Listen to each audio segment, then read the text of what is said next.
सबको जय मसीह की। आज तारीख है 30/7/2025 और हम सुबह का वचन पढ़ेंगे रोमियो की पुस्तक में से उसका दूसरा अध्याय।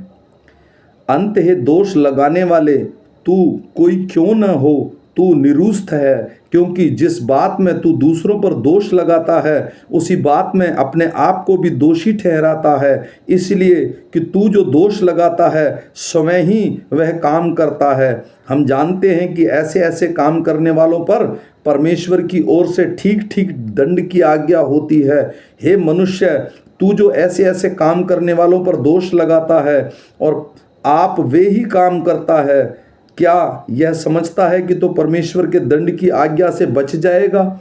क्या तू उसकी कृपा और सहनशीलता और धीरज रूपी धन को तुच्छ जानता है? क्या यह नहीं समझता कि परमेश्वर की कृपा तुझे मन फिराव को सिखाती है, पर तू अपनी कठोरता और हठीले मन के कारण उसके क्रोध के दिन के लिए, जिसमें परमेश्वर का सच्चा न्याय प्रकट होगा, अपने लिए क्रोध कमा रहा है। वह हर एक को उसके कामों के अनुसार बदला देगा। जो सुक्रम में स्थिर रहकर महिमा और आदर और अमरता की खोज में हैं, उन्हें वह अनंत जीवन देगा। पर जो विवादी हैं और सत्य को नहीं मानते वरन अधर्म को मानते हैं, उन पर क्रोध और कोप पड़ेगा और कलेश और संकट हर एक मनुष्य के प्राण पर जो बुरा करता है आएगा, पहले यहूदी पर फिर यूनानी पर।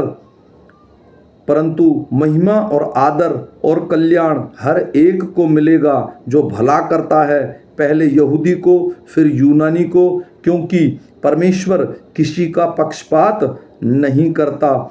इसलिए जिन्होंने बिना व्यवस्था पाए पाप किया वे बिना व्यवस्था के नष्ट होंगे, और जिन्होंने व्यवस्था पाकर पाप किया उनका दंड व्यवस्था के अनुसार होगा। क्योंकि परमेश्वर के यहाँ व्यवस्था के सुनने वाले धर्मी नहीं, पर व्यवस्था पर चलने वाले धर्मी ठहराए जाएंगे।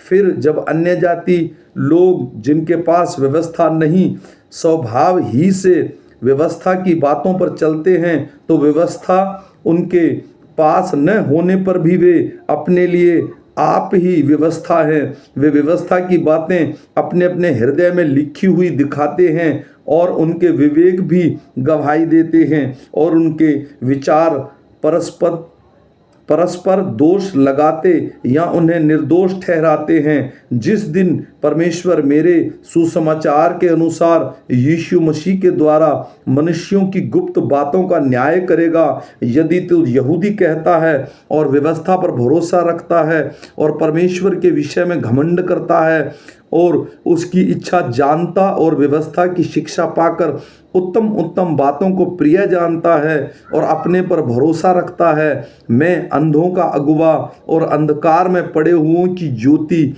और बुद्धिहीनों का सिखाने वाला और बालकों का उपदेशक हूँ, और ज्ञान और सत्य का नमूना जो व्यवस्था में है मुझे मिलता है।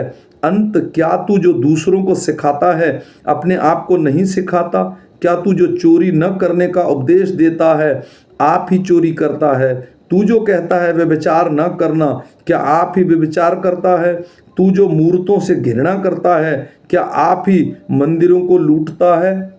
तू जो व्यवस्था के विषय में घमंड करता है, क्या व्यवस्था ना मानकर परमेश्वर का अनादर करता है? क्योंकि तुम्हारे कारण अन्य जातियों में परमेश्वर नाम की निंदा की जाती है। जैसे लिखा भी है, यदि तू व्यवस्था पर चले तो खतने से लाभ तो है, परंतु यदि तू व्यवस्था को न माने तो तेरा खतना बिना खतना की दशा ठहरा।